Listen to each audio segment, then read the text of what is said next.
Lai si bakaya asaya te payun Tui niu long ki pu lai si batawen Si ye ma pu ya halan lui tan tau yung Atim ma i ya yin yi ba jam Lai si bakaya, lai si bakaya Lai si bakaya teman wui bang Lai si bakaya tewa yen yu ajam Hau bu kata lai ya ha yen yilang Atim waya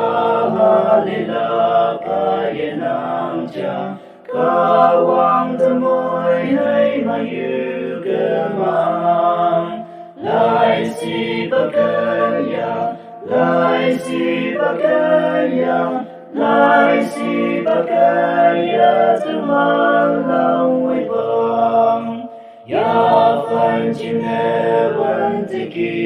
ye temo nang Chu te ye nang pu lan te lam hao nang